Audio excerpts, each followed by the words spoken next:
Bonjour à tous et à toutes, on se retrouve aujourd'hui pour la présentation d'un manhwa pour être précis, qui se nomme The Breaker. Ce manhwa est un manhwa de baston et d'arts martiaux. Alors qu'est-ce qu'un manhwa? Pour faire simple, c'est un manga qui est d'origine coréenne, donc créé par un coréen et dessiné par un coréen. Et qui a été vendu dans ce pays-là et dans d'autres pays après traduit du coréen, tout simplement. Donc, ce manhwa, il nous raconte l'histoire d'un lycéen qui se nomme Shi-Woon. Alors je suis désolé pour la prononciation, si vous comprenez pas forcément les noms, c'est un peu compliqué parce qu'ils sont en coréen et j'ai énormément de mal à lire le coréen, enfin les noms coréens, et j'en suis désolé. Donc se nommant Shi-Woon et qui se fait tabasser, racketter par les membres d'une bande de délinquants se trouvant dans la même classe que lui. Un jour, après s'être fait tabasser pour ne pas avoir rapporté l'argent qu'il devait rapporter à la bande justement de délinquants et de gangsters, si on peut dire, un jeune homme, pour le moins étrange, se prénommant Shun-Woo, apparaît devant lui et se moque justement de sa faiblesse à notre héros principal, donc Shi-Woon. Mais au plus grand désarroi de Shi-Woon, donc notre héros principal, Shun-Woo s'avère être le professeur remplaçant d'anglais. Sauf que ce professeur remplaçant n'est pas comme les autres. Clairement pas. C'est un jeune homme un peu extravagant, très dragueur, et très olé olé, on va dire. Et surtout, en fait, il n'est pas comme les autres car il est maître en arts martiaux, et considéré comme le plus dangereux dans le monde du Murim. Alors, qu'est-ce que le Murim? Le Murim, c'est un terme utilisé dans ce manga pour désigner le monde des arts martiaux, qui a un monde qui coexiste avec le nôtre, mais qui est complètement différent.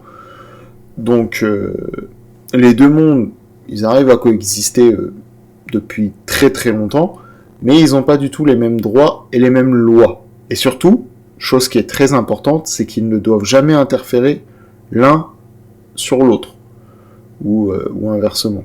Donc clairement, vous verrez jamais des personnes du Murim interagir avec les personnes lambda, et inversement. Sauf que là, justement, l'histoire nous montre que y a quelques petits problèmes avec le Murim, justement, et que Shun-Woo, il n'a pas envie que le Murim il reste si discret que ça.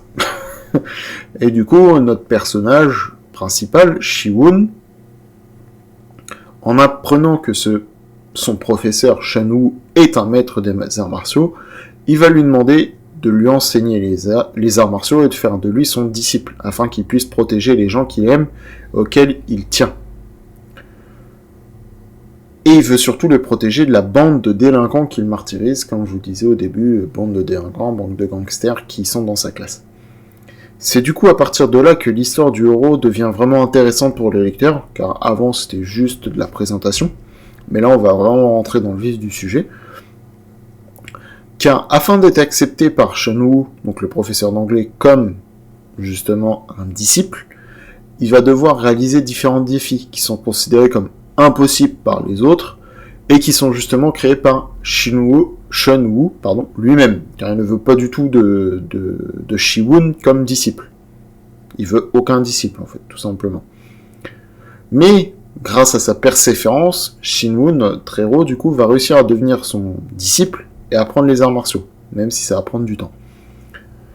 Mais vu que Shun-Woo est membre du Murim et que normalement il ne doit pas interagir avec le Murim des humains, il s'est fait de nombreux ennemis, que ça est principalement dans le monde du Murim, même s'il y a quelques gouvernements qui connaissent le Murim et qui veulent aussi le pourchasser. Et c'est à ce moment-là qu'on va en fait avoir l'apparition d'une organisation mystérieuse qui est prêt à tout pour justement jusqu'à tuer pour pouvoir se battre avec Shun-Woo, car il est considéré comme le plus puissant et le plus dangereux surtout, vu qu'en fait il s'en fiche de la limite entre le monde des humains et le monde du Murim. De là va y avoir de nombreux combats que l'auteur considère comme dantesques, si on peut dire, donc vraiment sanglants, dangereux, avec énormément de conséquences, et c'est ça qui est très intéressant et c'est pour ça que j'adore ce manhwa. Et justement, ce manhwa est dessiné d'une manière assez particulière, qui fait qu'une fois qu'on a commencé, quand on est fan, en tout cas, d'arts martiaux, on a énormément de mal à s'arrêter. Car l'histoire est prenante, avec le personnage qui est Shi-Moon, qui doit apprendre et faire des défis qui sont juste pas normaux. Les personnages sont souvent assez bien dessinés et plutôt cool, stylés même pour ainsi dire, et les combats sont juste magnifiques, très sombres, chose qui est attendue dans un bon manhwa ou dans un bon manga de baston, et surtout très sanglant, clairement. C'est donc pour cela que je vous recommande, et au moment où je publie cette vidéo, la série s'est terminée. En 10 tomes standard et 5 tomes en édition Ultimate qu'ils appellent, donc en fait c'est des versions améliorées des premiers tomes, et en fait c'est un tome égal à 2 tomes de la version standard, tout simplement. Il y a une suite que je vous présenterai dans une autre vidéo qui s'appelle The Breaker New Wave, donc on va suivre l'histoire encore de Shi-Woon, mais après justement The Breaker et ce qui se passe dans The Breaker. Sur ce, je vous dis à bientôt, portez-vous bien, c'était Benjamin de V-Corp GMA, ciao.